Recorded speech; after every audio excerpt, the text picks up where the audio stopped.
Hey everyone, how's it going? I have another video here. Today I want to talk a little bit about satiety and things that keep you full for longer. Because frankly, when it comes to trying to eat an appropriate amount of food, which is a goal of many people, finding ways to make sure you're staying full and not going to the cabinet looking for snacks is a really important thing. It's a really important, I'll call it a skill, because it does take a little bit of a skill to actually accomplish. It's something that, and particularly not only just staying full, but also staying full for a lot of calories, right? Because it's one thing to be full. It's one thing to be full because you've eaten a whole bunch of calories. So what we want to do is accomplish fullness with not an obscene amount of calories. And one of the things that we talk a lot about when it comes to what are the best choices for maintaining satiety, which is another word for fullness, is what is the macro breakdown of the foods that you're eating in order to stay full.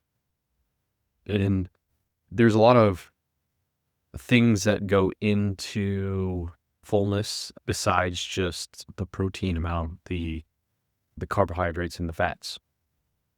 Intuitively, people will assume that foods that have predominantly more carbohydrates in them are going to keep you less full because they think about foods like that might be high in sugar. For example, sugar sweetened beverages or a donut or a candy bar or crackers or something like that. And I tend to agree that those types of foods do keep you less full, but I personally think that's actually not due to the carbohydrates. It's more due to the hyper-palatability of the food. You want to eat more chocolate bars, crackers, those types of things because they taste really good. But then things like the foods that, and people tend to recommend that will keep you full, or things like foods that tend to be high in protein, right? Because frankly, if I put a bowl of diced chicken breast in front of you with nothing on it, just maybe salt and pepper, you're not going to eat a lot of it. It's hard to overeat. It's just not as appetizing as chocolate bar. And then there are foods that are high in fat. And some people also believe that high fat foods tend to keep you fuller longer. And I can see some logic behind that because fat has the most calories. You're going to be eating more calories and that will keep you fuller longer. But like I said before, what we want to avoid is really foods that are high in calories. You don't want to snack on a food that is super high in calories and great, you're full now, but you also ate 1,000 calories. So a good example of this is things like nuts, right? People often go to nuts as snack foods. They're convenient. They come in small packages. You can just grab a handful and just throw them in your mouth. There's no preparation or anything like that. They taste decent most of the time, but really nuts are high in calories, right?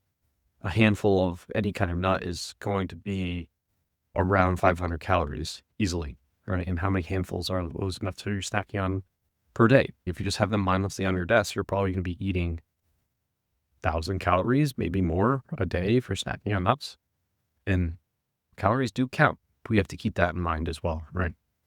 So what is the best food then for keeping you full? If you need something to keep you full, whether it's a snack or you're just not feeling satiated after your meals that you're eating, what are the best foods for that? Is it protein? Is it fat? What about this whole carb thing that you've been talking about, Ryan? I'm going to touch on the carbs thing again, right? We talked about how people automatically assume that carbs don't keep you full and make you want to eat more. And I alluded to the fact that most times when people hear carbs, they think about highly processed foods that are hyper-palatable. But in fact, if you think about some of the most satiating foods that you can possibly eat are things like fruits and vegetables. And those are mostly carbs, but they also have a high amount of fiber, much more fiber than high protein or high fat foods typically do. Really, things like fruits and vegetables can really do keep you full, right? And I think people forget about that because it is carbs, right? And they want to try to avoid those carbs. And so they're trying to keep the carbs low, and they automatically eliminate things like fruits and vegetables, when they're probably the best thing to keep you full, because the fiber takes a long time to digest. Again, these are fruits and vegetables in their whole food form, not in a smoothie. Anything in a liquid form is highly processed and tends to be hyper-palatable and is not going to do much for your satiety at all.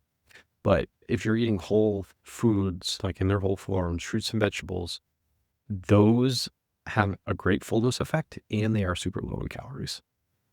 Unlike things like a protein bar, which is maybe high in protein, it's going to be high in calories, and it's going to taste like a chocolate chip cookie. And so it's hyper-palatable. So yeah, it's high in protein, but it doesn't necessarily keep you full. And things like nuts or peanut butter or almond butter or any kind of nut butter or seed butter or stuff like that, again, they suffer the same problem as any other fat. Is they're just really high in calories, and you tend to overeat them in order to achieve any amount of fullness. So like fruits and vegetables hit the best of both worlds, because they're low in calories, and the fiber in them is really good for keeping you full. Like, it takes a long time to move through your digestive tract, so you stay more satiated longer.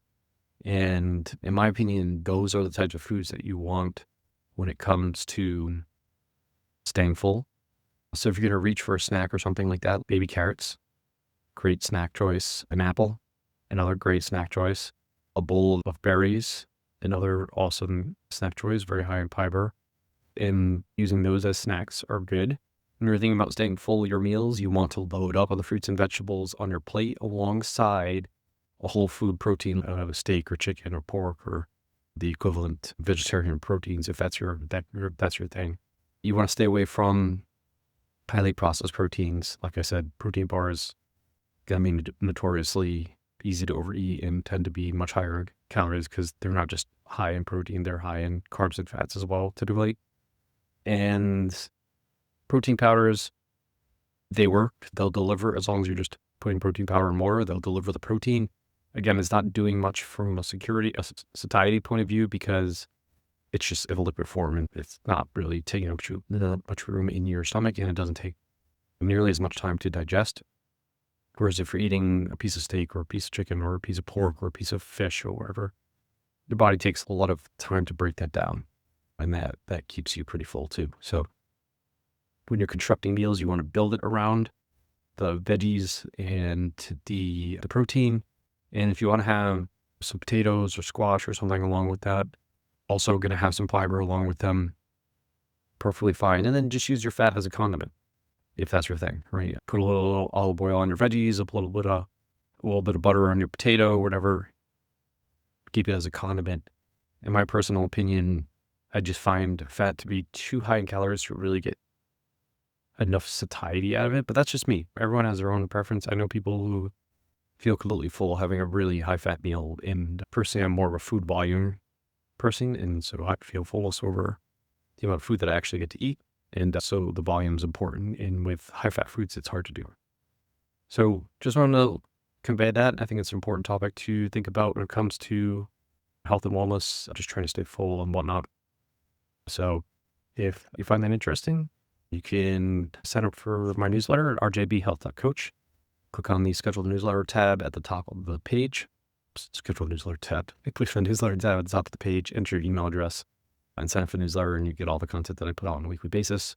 If you're interested in diving deeper into these types of issues on a one-on-one basis, I do have some coaching spots open, so you can reach out. As always, leave comments, or if there's a form on my homepage, rjbhealth.coach, click on the schedule discovery call form on the page, and fill out that form, and I'll get an email, and we can chat a little bit more, set up the time, chat a little bit more about coaching. So have a great week, and talk to you all soon.